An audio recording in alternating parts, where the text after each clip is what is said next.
నమస్తే ఊరించి వంటకు స్వాగతం. ముందుగా ఈటీవీ ప్రేక్షకులందరికీ కనుమ శుభాకాంక్షలు. ఈ రోజు నేను హైదరాబాద్ లోని అత్తాపూర్ లో ఉంటున్న మన పార్టిసిపెంట్స్ ఇంటి దగ్గరకు వచ్చేసానండి. చూసారు కదా, ఇక్కడ అందరూ చక్కగా రెడీ అయిపోయి రెడీగా ఉన్నారు. హాయ్, బాగున్నారండి అందరూ? సో చక్కగా పండగ వాతావరణం అంతా మనకి ఇక్కడే కనిపిస్తోంది. రెడీయా మరి అందరూ? రెడీ అండి, వెళ్దాము. ఫస్ట్ బొట్టు పెట్టేసుకోండి. ఓకే,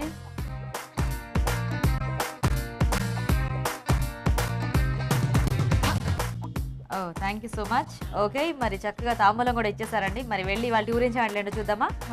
వెళ్దాం రండి.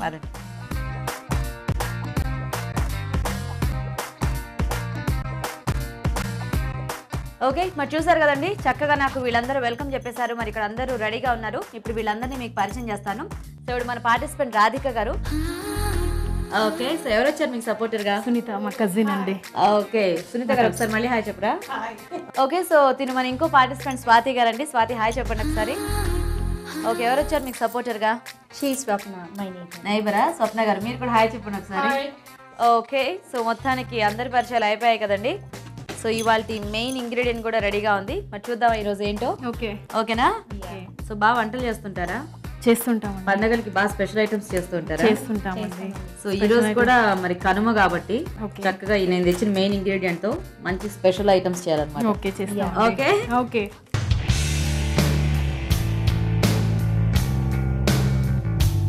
సో ఇవాళ మెయిన్ ఇంగ్రీడియంట్ మినపప్పు అండి. సో మినపప్పు లేకుండా మనకి ఏ ఫెస్టివల్ అవ్వదు. అండ్ ముఖ్యంగా కనుమ రోజు మినపప్పుతో ఏదో ఒక ఐటమ్ చేసుకుని తినాలంట.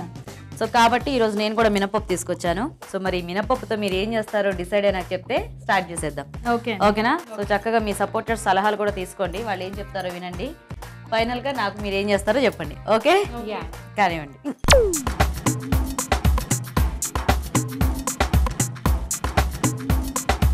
ఓకే, మరి ఈరోజు మినపప్పుతో ఎలాంటి గురించి వంటలు చేస్తారో చూద్దాం. రాధిక గారు ఏం చేస్తారు? మినపప్పు ఫ్రై కర్రీ చేస్తున్నానండి ఇవాళ.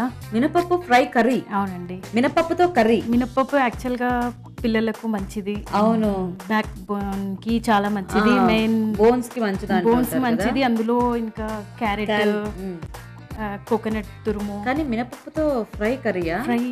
ఫ్రై కర్రీ అండి, కాకపోతే డీప్ ఫ్రై అని కాదు, మామూలుగా అట్లా కర్రీ చేస్తున్నానండి. మొత్తానికి ఇంట్రెస్టింగ్ రెసిపీ చెప్పారు, చూద్దాం ఎలా ఉంటుందో. ఓకే అండి. ఓకే, మరి మీరు స్వాతి ఏం చేస్తారు? మినప్పప్పుతో మసాలా వడ చేస్తాం. మినపప్పుతో masala vada. Okay, wow. So Radhika గారేమో మినపప్పు ఫ్రై కర్రీ అంట, అండ్ స్వాతి గారేమో మినపప్పు మసాలా వడ. సో ఫస్ట్ ఎవరు చేస్తారు? నేను చేస్తాను. మీరు చేస్తారా? ఓకే, మీ రెసిపీ వెరైటీగా ఉంది. సో చూద్దాం ఎలా చేస్తారో. సో ఫస్ట్ మినపప్పు ఫ్రై కర్రీ అండి. మరి ఈ కర్రీ తయారు చేయడానికి కావాల్సిన పదార్థాలు ఏంటో ఇప్పుడు చూద్దాం. మినపప్పు ఫ్రై కర్రీ తయారు చేయడానికి కావాల్సిన పదార్థాలు: మినపప్పు 1 కప్పు, పచ్చిమిరపకాయలు 5, క్యారెట్ తురుము కొద్దిగా, పచ్చి కొబ్బరి తురుము 1/2 కప్పు, అల్లం ముక్కలు 1 టీ స్పూన్, వెల్లుల్లి రెబ్బలు 5, తరిగిన కరివేపాకు కొద్దిగా, కొత్తిమీర కొద్దిగా, పుదీనా కొద్దిగా, ఉప్పు తగినంత, పసుపు చిటికెడు, తాలింపు దినుసులు 1 teaspoon, chaat masala 1 teaspoon, నూనె 3 టేబుల్ స్పూన్లు. మినపప్పు ఫ్రై కర్రీ తయారు చేయడానికి కావాల్సిన ఐటమ్స్ అన్ని చూసారు కదా. రాధిక గారు స్టార్ట్ చేద్దామా? ఓకే అండి, చేద్దాం. కొద్దిగా స్టవ్ ఆన్ చేద్దాము. ఓకే, కొద్దిగా హీట్ అయిన తర్వాత ఆయిల్ వేద్దాము. ఫ్రై కర్రీ ఏంటి? రెండు ఫ్రై వేరే, సపరేట్ కర్రీ వేరే ఉంటుంది కదా మనకి. ఫ్రై కర్రీ అని పేరు పెట్టారండి దీనికి. యాక్చువల్లీ ఇది కొద్దిగా పొడిగా ఉంటుందండి, పుల్కాస్ కి అలా ఉంటుంది కాబట్టి రెండు కాంబినేషన్. పూరి అంటే మరీ గ్రేవీలా కాకుండా మరీ ఫ్రైలా కాకుండా మధ్యగా ఉంటుంది కాబట్టి ఫ్రై కర్రీ అని పెట్టారా? మీరే పేరు పెట్టారా లేకపోతే? నేనే పెట్టాను. నేనే పెట్టారా? కొద్దిగా ఆయిల్ కొద్దిగా హీట్ అయిన తర్వాత బాగుంటుందా? టేస్టీగా? టేస్టీ బాగుంటుందండి. యాక్చువల్గా అందులో చాట్ మసాలా, అల్లం వెల్లుల్లిపాయ పేస్ట్. మినపప్పు మనకి కొంచెం ఓకే, ఇప్పుడు ఇలా గారెలు ఇవంటే మనం తినేస్తాం కానీ కర్రీలో అంటే మినపప్పు కొంచెం అలా. అది యాక్చువల్గా మినపప్పు కొద్దిగా వేయించుకోవాలండి. ఓహో, ఓ ఇప్పుడు ఇది వేయించారా? కొద్దిగా వేయించి ఓకే, లైట్ ఒక్క 5 మినిట్స్ నానబెట్టాలి. వేయించేసి నానబెట్టాలి. ఏంటంటే వేయిస్తే టేస్ట్ చాలా కమ్మగా వస్తుంది. పచ్చిదంటే మనం అంత తినలేం కాబట్టి బాయిల్ కావడానికి టైం పడుతుంది. ఓకే ఓకే, పిల్లలకి స్కూల్కి వెళ్ళడానికి కానీ తొందరగా ఫాస్ట్గా అయిపోతుంది. సో అయితే మినపప్పు వేయించి కొద్దిగా 5 మినిట్స్ నానబెట్టాలి. నానబెట్టి వాటర్ తీసేయాలి. ఓకే ఓకే, కొద్దిగా ఒక 1 స్పూన్ తాలింపు గింజలు, ఓకే, ఇంతకీ స్వాతి గారు మీరు ఏంటి ఏమవుతారు, రిలేటివ్సా, ఫ్రెండ్సా? తను మా ఆడపడుచండి. ఆడపడుచా? కొద్దిగా కరివేపాకు అండి. ఓకే, నెక్స్ట్ కొద్దిగా తురిమిన అల్లం, అల్లం, కొద్దిగా వెల్లుల్లి రెబ్బలు. ఇది ఏంటంటే మినప్పప్పు, ఇది చాలా టేస్టీగా ఉంటుంది. మెయిన్ బోన్స్ కి చాలా మంచిదండి. Okay okay. ఇది ఎంత ఎక్కువగా వేస్తే అంత టేస్టీ ఉంటుంది అన్నమాట కర్రీ. కొద్దిగా ఇది మంచిగా లైట్ బ్రౌనిష్ వచ్చిన తర్వాత కొద్దిగా ఆనియన్స్ అండి. ఎందుకు మీ ఆడపడుచు వంటలు బాగా చేస్తారా స్వాతి గారు? చేస్తారండి. అవునా? ఎవరు బాగా చేస్తారండి ఇద్దరులో? యాక్చువల్గా నాకు నార్త్ ఇండియన్ ఎక్కువగా అలవాటా? ఎందుకంటే మీరు అటు ఏమైనా ఉండొచ్చారా అలాగా? అలా ఏం లేదండి, కొంచెం నాకు యాక్చువల్గా వేరే వాళ్ళకి చేసి తినిపించడం అంటే చాలా ఇష్టం. అవునా? నా సెల్ఫ్ కన్నా. ఓకే. ఓ, మీరు చేసుకుని మీరు తింటాం కంటే ఎదుటి వాళ్ళకి చేసి పెట్టడం చాలా ఇష్టం. ఓ, వెరీ గుడ్. ఓకే. సో ఇందుకు ఎవరి వంటలు బాగా చేస్తారు చెప్పలేదు నాకు. స్వాతియా, రాధిక గారా? తిన్నాక చెప్పాలి. నేనే తిన్నాక చెప్పాను. అంటే బేసిక్గా ఒక ఒపీనియన్ ఉంటుంది కదా మీకు, మీరు తినుంటారు ఆవిడ వంటలు, ఆవిడ తినుంటారు మీ వంటలు. సో కంపారిటివ్లీ స్వాతి కంటే నేనే బాగా వంట చేస్తానులే అని ఆవిడ అనుకోవచ్చు, లేదులే నేనే బాగా చేస్తాను రాధిక గారి కంటే అని మీరు అనుకోవచ్చు. ఎందుకంటే కాంపిటీషన్కి వచ్చారు కదా, లేదా? అలా మా ఆడపడుచు బాగా చేస్తారు. మొత్తానికి ఒక కంక్లూషన్కి వచ్చారనమాట. ఓకే. ఈ మెయిన్ ఇంగ్రీడియంట్ మినపప్పు. ఓకే. సో ఆల్రెడీ వేయించి నానబెట్టుకున్న మినపప్పు. సో మనకి ఇలా చేసుకుంటే ఆ మినపప్పు టేస్ట్ అనేది బాగా వస్తుంది. అండ్ ఎలాగో అల్లము ఇవన్నీ వేసాం కాబట్టి మంచి ఫ్లేవర్ వస్తుంది కదా. యాక్చువల్గా పేస్ట్ కూడా వేసుకోవచ్చు. ఏది? అల్లం వెల్లుల్లి పేస్ట్ కూడా వేసుకోవచ్చు. ఇదేంటంటే మనకు ఫ్లేవర్ వస్తుంది కదా అని తగులుతూ ఉంటుంది. అల్లం వెల్లుల్లి పేస్ట్ తింటుంటే వస్తుంది అని చెప్పేసి కొద్దిగా లైట్గా. Okay okay. అందులోనే అన్ని ఒకటేసారి ఫ్రై అయిపోతాయి. కొద్దిగా క్యారెట్ తురుము.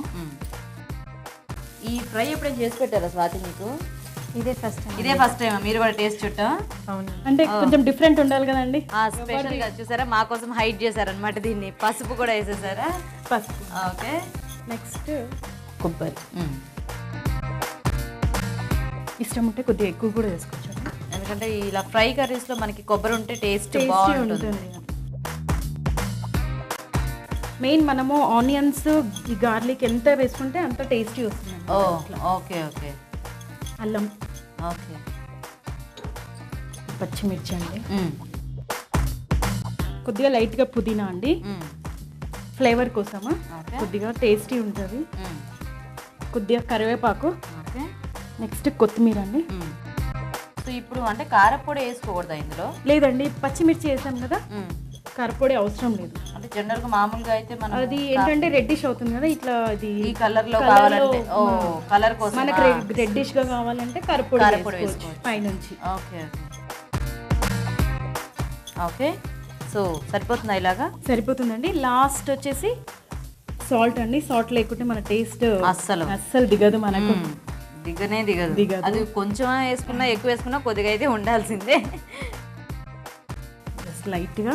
ఓకే, అయిపోయిందా? అయిపోయింది. జస్ట్ లాస్ట్ మనము సర్వింగ్ బౌల్లో తీసుకొని అప్పుడు చాట్ మసాలా యాక్చువల్లీ ఇది బంద్ చేసేయాలి. చాట్ మసాలా వేసి ఇది చేదు అనేది వచ్చేస్తుందండి. దీనిపైన వేసామనుకోండి వేడి పైన, చాట్ మసాలా చేదుకు వచ్చేస్తుంది, తినలేకపోతాం. మనం డిష్లోకి తీసి వేస్తారా? కలిపేసి కొద్దిగా అందులోకి వేసుకుందాం. సో చాట్ మసాలా వేసుకుంటేనే బాగుంటుందా? టేస్ట్ నిమ్మకాయ పిండుకోవచ్చు, చాట్ మసాలా లేకపోతే జల్జీరా పౌడర్ అట్లాంటివి. Okay okay. ఇది అయిపోవచ్చిందండి, అయిపోయింది యాక్చువల్గా. సో ఇది యాక్చువల్గా స్నాక్ లాగా కూడా చూస్తుంటే ఇష్టం అండి. మనము మంచి అంటే మనం ఇప్పుడు పెసరపప్పు అవన్నీ చేసేసుకుంటాం కదా, వడలాగా, అది ఇట్లా వడపప్పు లాగా చేసుకుంటాం. కొంచెం చాట్ టైప్ లో కూడా అలా చాట్ టైప్ తినొచ్చండి. కొంచెం స్పైసీ తక్కువ చేసుకొని అన్నీ ఉన్నాయి ఇందులో. అవును, అన్ని హెల్దీయే ఉన్నాయి. మినపప్పు ఫ్రై కర్రీ రెడీ అండి. Very good. ఓకే, మరి వేడివేడిగా మినపప్పు ఫ్రై కర్రీ రెడీ అండి. టేస్ట్ చూసే ముందు ఈ మినపప్పు ఫ్రై కర్రీ తయారీ విధానం ఏంటో ఒకసారి చూద్దాం. మినపప్పు ఫ్రై కర్రీ తయారు చేసే విధానం. మినపప్పు దోరగా వేయించి కాసేపు నానబెట్టి ఉంచాలి. పాన్ లో నూనె వేసి తాలింపు దినుసులు, కరివేపాకు, తరిగిన అల్లం, వెల్లుల్లి రెబ్బలు వేసి వేయించాలి. తర్వాత ఉల్లిపాయ ముక్కలు వేసి వేగాక ముందుగా సిద్ధం చేసుకున్న మినపప్పు, క్యారెట్ తురుము, పసుపు, పచ్చి కొబ్బరి తురుము, తరిగిన పచ్చిమిర్చి, పుదీనా, కరివేపాకు, కొత్తిమీర, ఉప్పు వేసి బాగా కలిపి కాసేపు వేయించాలి. ఆపై స్టవ్ ఆపి చాట్ మసాలా వేసి కలిపి సర్వ్ చేసుకుంటే మినపప్పు ఫ్రై కర్రీ రెడీ.